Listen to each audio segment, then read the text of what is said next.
It's 1986, and the battle between Magic and Bird is as heated as ever. These two guys had already proved they're the two biggest names in the NBA. They had 5 rings and 3 Finals MVPs between them, but it's still not clear yet who's the better player. The stakes are simple. Each win is very important and lifts one player a little bit higher than the other and adds to the bragging rights and their legacies as basketball players. Having lost in the finals the year before, Larry sees every Lakers game as a life or death situation and is trying to get revenge on Magic every chance he gets.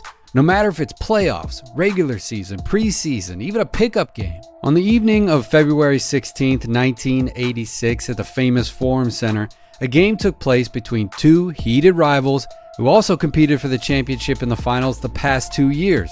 The 39-13 Lakers welcomed the 41-9 Boston Celtics, their second game in 3 weeks. In the last game between these two legendary franchises, the Boston Celtics ended up crushing LA by 15 points, 110-95, and they were looking to reaffirm their dominance in this game too. Now, if you watch a little bit of basketball, then you know there's always a battle within the battle during these games. And of course, the battle of who's the best player at the time. The leader of the Celtics, Larry Bird, or the leader of the Lakers, Magic Johnson. Coming into this game, Larry was scorching hot, having 78 points, 29 rebounds, and 22 assists in the past 2 games. There was also an added motivation for Bird, having one of his key starters, Kevin McHale, out with an Achilles injury. So a win in this game would amplify even more the victory in the last game and show who really is the boss and the better player and team at the moment. The game started slow for both superstars, having guys like James Worthy and Dennis Johnson make the first field goals for both of the teams. It's also important to mention that with Kevin McHale out,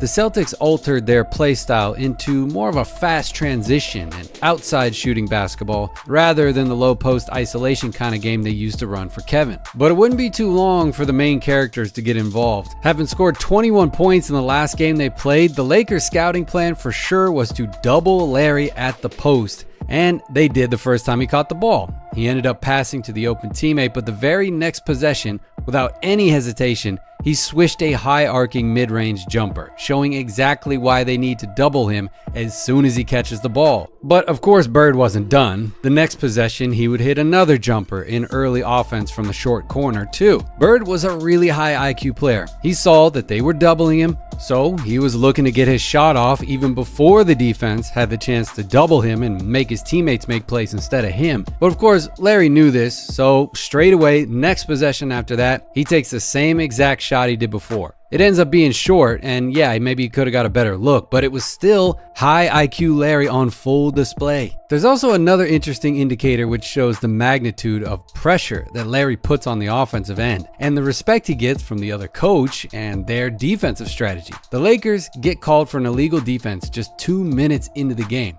And guess what the possession looks like? It's of course Larry Bird in isolation on the low block on the left side. He makes a pass to Dennis Johnson. The Lakers mess up the rotations and they get an illegal defensive call, which results in a technical foul if repeated. And that's just one of those things that doesn't really show up on the stat sheet, you know, but it does impact winning. And the true basketball fans who really watch the game, they can appreciate this kind of stuff. They see the value in it and give Larry his due flowers. On the other side, Magic was still quiet, with James Worthy and Kareem carrying the torch for the Lakers. However, that would of course soon change, as we know that Magic impacts the game more with his passing rather than his scoring. Next time down the court, the sharpshooter, Mike McGee, sprinted to the corner in transition for a 3, and there's no way Magic isn't going to see that, and Mike McGee knocks it down over Larry Bird. Magic's first dime of the game. The Lakers seemed pretty confident in Kareem's ability to play one-on-one, so Magic called the same play 2 times in a row for Kareem to get the ball down low. And it seems they were right. Parrish got 2 quick fouls, and Bill Walton had to sub in for him. And that's the matchup the Lakers wanted to exploit. On the other side, of course, it looked like Dennis Johnson was really feeling it in this game, as he made a couple of mid-range jumpers and a few layups, and was the team's leading scorer at the end of the first quarter with 12 points. Kareem right behind him with 10. And the score? Shocker, this one was going to be a close one. Now, the second quarter started with some adjustments on the Lakers side. They decided to put Michael Cooper on Bird instead of James Worthy. And in Bird's own words, Michael Cooper was a face that he least wanted to see guarding him. But Larry saw that as a challenge and backed down to no one, of course, as we're going to see in the rest of this game. And just like the first quarter, the second quarter was played bucket for bucket, with no team having a lead higher than a few points. Both teams were hungry for the win and would not let their rival have their own way just like that. They were playing some high intensity ball too, pushing it in transition and taking quick shots with a lot of time on the shot clock left. Midway through the second quarter, the Celtics backcourt was leading the Lakers backcourt 20-6 in points. And the announcer actually said that Magic was looking to narrow that, but I'm not really sure if he would be able to. But of course, he was always able to deliver these fancy passes, as he did in this fast break that he orchestrated.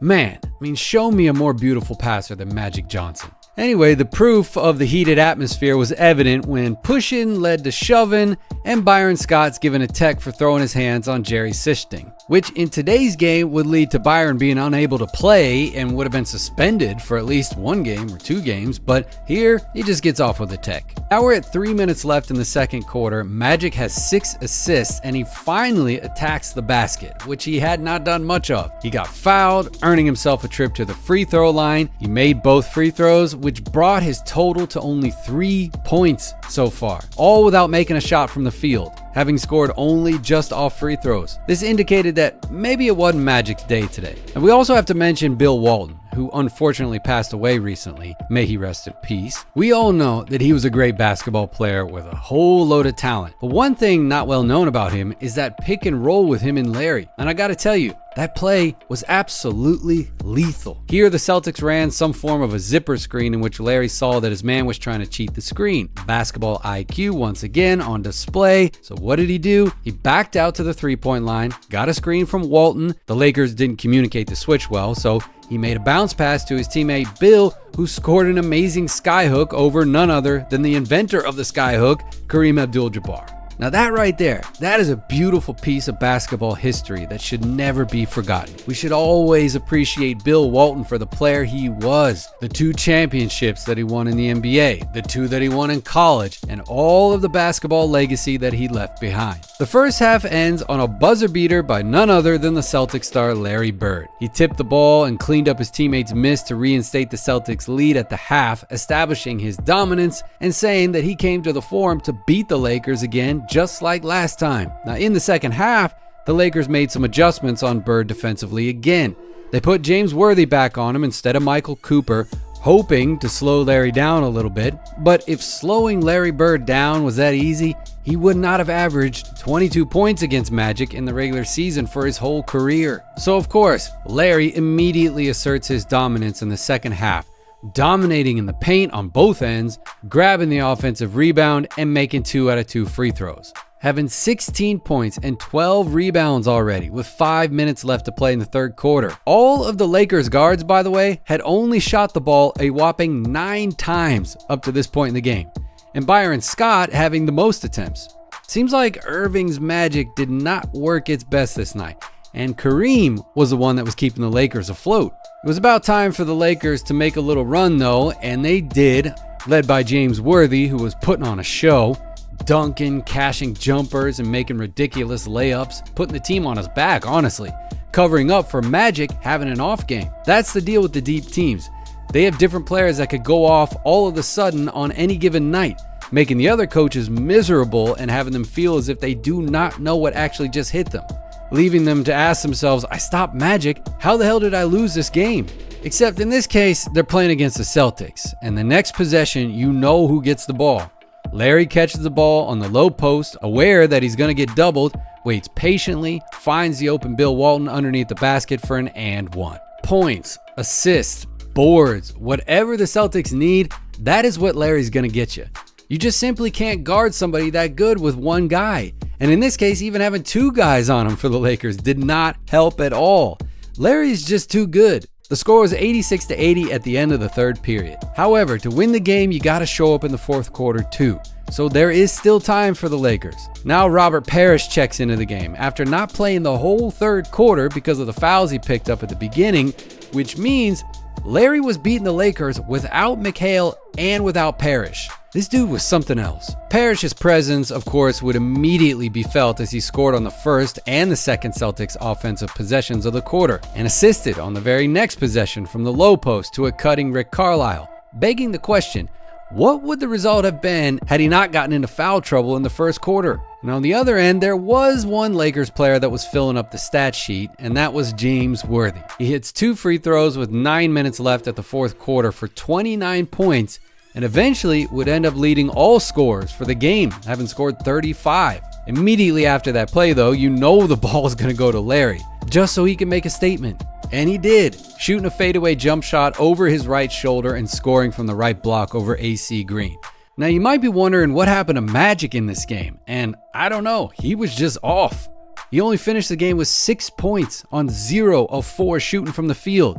And yeah, even though he had 12 assists, that is simply just not enough to beat the future world champions. The Lakers made another little run and got within 6 points, but that's about as close as they would get, because the Celtics would hold on to their lead that they were carefully maintaining the whole game, and were not planning on letting it slip away in the last minute. So they closed the game out with a final score, Boston 105, Lakers 99. Now, while they had beaten the Lakers 8 straight times before this series, the Celtics lost the title to the Lakers the year before, in their own arena, for the first time ever in their history. And that was just something that Larry Bird could not take, even though he was not at 100% for that game and for the whole series. However, that series of events would lead to Larry really locking in mentally and physically, beating Magic 2 times out of 2 games in the regular season with a significant margin. And also, we would see in the future, beating the Lakers in the playoffs, winning the title and the Finals MVP. If we look back retrospectively, you can see that this year was the year that Larry really was the best in the league. And he proved it and made it clear in this game right here. All right, that's it for this one. Let us know what you thought down in the comments. And don't forget to like, subscribe, and share the episode if you enjoyed it. We'll see you in the next one.